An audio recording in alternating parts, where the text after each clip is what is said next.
Hi there, Newmar owners. Today in your 2017 Newmar Canyon Star, we're going to be taking a look at and showing you how to install SumoSprings rear suspension enhancement system.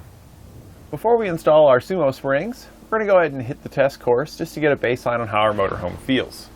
We're going to start in our uneven bump section, which is going to simulate a pothole. And as we hit these here, it's really doesn't seem to be too noticeable. We are getting a little bit of rocking back and forth. Definitely does got just a little bit of rock. You can feel the suspension's fairly soft on this thing. And based on the little bit of movement we've got so far with the uneven bumps, I bet our sway section here is going to feel a little squirrely. We're now going to head into the even bump section, which is going to simulate pulling in and out of a driveway or going over a speed bump. And as we go over this, we get the back end there to hit, and you can feel the suspension. It's pretty stiff. It should help soften that up just a little bit. It's not going to make a huge difference with the SumoSprings there in the back a little bit, but where I really expect to see it is here in the next section, where we're going to head into our slalom, where we're going to simulate an evasive maneuver. And during this section, the motorhome really likes to tip from one side to the other typically. So we're going to go ahead and get in there now, get a little speed going. And this is what it would be like if we had to dodge a gator skin or something out there on the highway. And as we get it going, boy, you can definitely feel it's got some rocking going on. I wouldn't want to push it too hard in this thing just because, whoo, yeah, it definitely starts to get that body rolling quite a bit. And I really expect our SumoSprings are going to shine when it comes to that body roll. And that's going to make a big difference in the end if we can help minimize that body roll, because a lot of that is what's causing a lot of the items inside your motorhome to bounce around and stuff, is that sway back and forth. So once we get these installed, we're going to hit the test course again. We're going to see how it feels. And I'm expecting it's going to be a lot better in this slalom section. We're heading over the bumps now. Let's get our back end to hit. And it does make quite a bit of a difference there, a little more than I thought. It did smooth out the bump in the back, but what I really noticed is that when we're hitting these uneven bumps, we're minimized how much sway we've got here. You can kind of see it in the steering wheel. It's a little bit lighter. It's not pulling quite as hard when our wheel hits here, and we're not rocking quite as bad. We're now going to come into the even bump section, where this is going to simulate like going in and out of your driveway or hitting a pothole. And when our front hits, it feels pretty close to the same, but our back's coming up now. And it does feel like it's softened it up a little bit. There's not a huge difference between the regular even bumps. But now we're going to go into that slalom section, and this is where I really expect to notice it the most. So we're going to go ahead and get into our section here. We're going about the same speed, maybe slightly faster, and let's go ahead and get those evasive maneuvers started. So as we whip it to one side, there's a huge difference already noticed right away. It doesn't have that initial dip. Now, if I were to go back and forth, we could get this guy rocking pretty good, but your first initial reaction when you have an evasive maneuver where you got to whip it to one side, it really minimized how much it was throwing us back and forth. I know my cameraman over there can probably tell a huge difference on how much it was throwing him around. And this is what our SumoSprings look like when they're installed. They'll attach between your frame and your leaf spring stack just above the axle, and they're going to provide up to 7,000 pounds of load leveling support. Now, this doesn't increase the amount of weight that you can carry on your motorhome. This is just how much weight that this will assist in supporting. And with SumoSprings here, one of my favorite things about them is that once you've got them installed, they will provide you with their support without you having to really do anything else. You just put them in. The spring is made of a microcellular urethane that will compress as the suspension gets loaded down, whether it be hitting a bump on the road. It's going to dampen by compressing and absorbing that impact inside of our SumoSpring here, which is going to help smooth out the ride on the inside. And it's also going to help minimize sway, because as we go to turn or we hit a heavy crosswind, the motorhome, as it wants to lean to one side, as it goes to lean over to this side, it's going to compress this SumoSpring here. And our SumoSpring doesn't want to be compressed. It wants to stay in its normal position here. So as it compresses down, it's going to want to push back up to bring our motorhome back upright. As it leans to this side and it goes to push it that way, it's going to want to probably push it a little bit over, but we've got a spring on the other side just like this. It's going to help counteract that and help keep us upright. I've noticed SumoSprings make one of the biggest differences when driving your motorhome as a single component upgrade.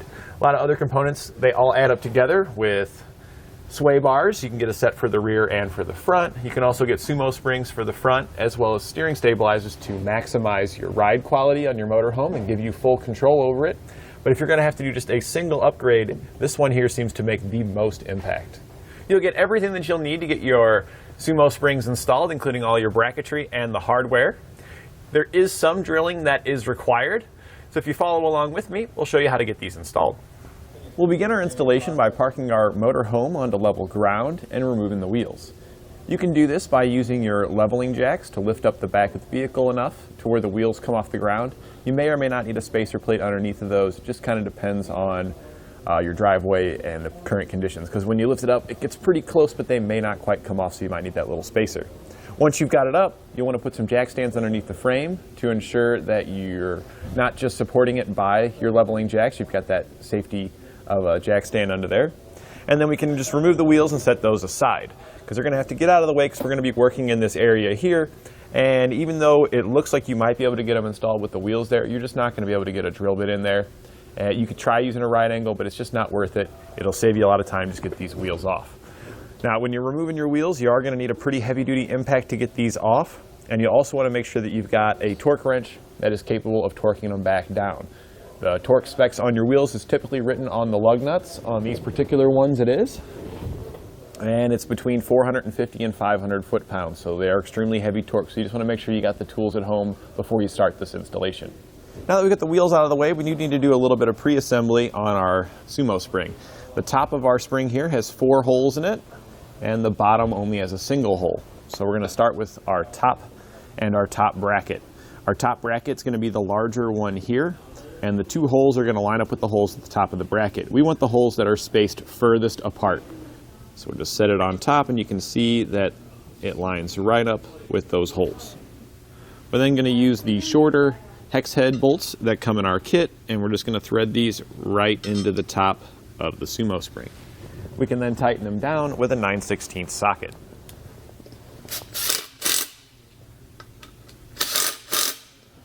So we're just going to, bottom side of our SumoSpring here. So we'll flip it over, and this is our lower bracket. It's going to go on like this. So we're just going to line up the center hole with the hole in our SumoSpring and install our bolt.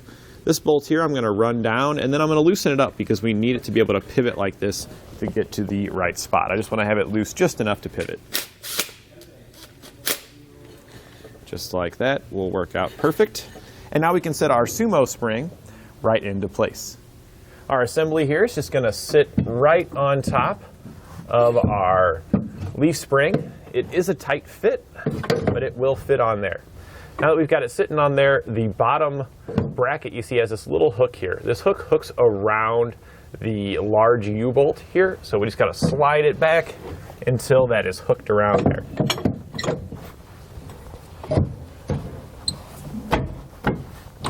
Just like that, it should be hooking it on the inside. Once you've got it hooked, you want to go all the way forward, making sure that that hook is pressed up against the U-bolt.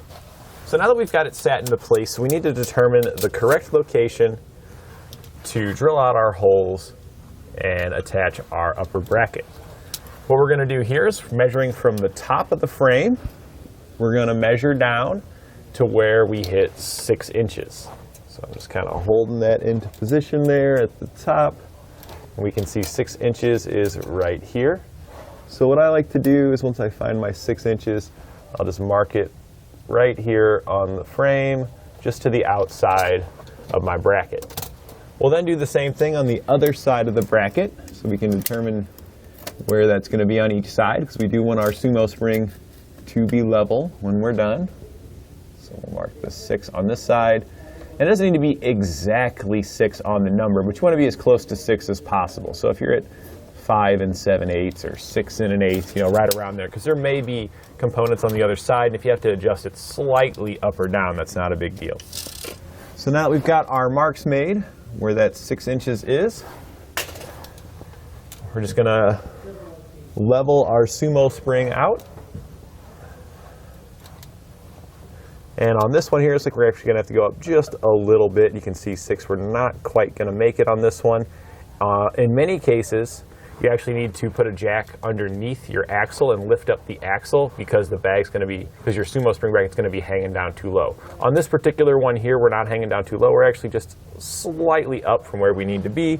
So we're just going to be making it level from here and then putting it at that mark. And again, we're very close to 6 inches. We're probably at 5 7/8. We're slightly up on each side from where that 6 inch mark is. So now that we've got it leveled out, we're going to mark each one of our holes here, and then we're going to drill them out with a 3/8 drill bit.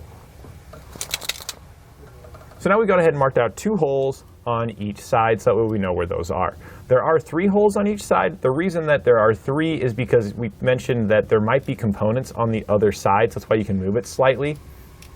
If there's something on the other side that's just not going to work, then that middle hole there is reserved, so you can hopefully use this hole. If there's something right here, we can just move down and we'll use these 2 holes. You want to try to use as far spacing as possible between your bolts, but we understand that there's components on your motorhome due to all the accessories that you're running, and there may be something in the way.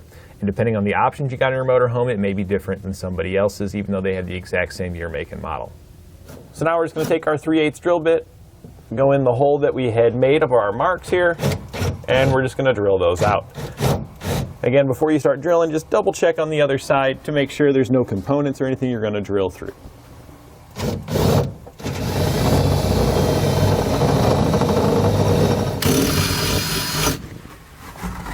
Now that we've got that first one drilled out, I do like to take our hardware and put it in that first hole. That'll just ensure that that hole is going to stay lined up. So we're just going to take our larger bolt, they're black in color, that comes in our kit. We're going to slide that on through, and then we'll just reach around the back side, and we're going to be putting on one of the locking nuts that comes in our kit. We don't need to tighten it down right now. We're just putting it on there loosely just to ensure that our holes stay lined up. Now that we've got that one done, I'm just going to repeat that same process on the remaining 3 holes. After I drill out each hole, I do like to put the bolt in and loosely start it, just again to ensure that those holes I know are going to line up. So now that we got the rest of them drilled out and we loosely installed all our hardware, we can go back and tighten them down. We're going to be using a 9/16 socket and wrench to tighten them down. You can often just reach around the back side with your wrench to get on the nut and then just tighten it down here in the front.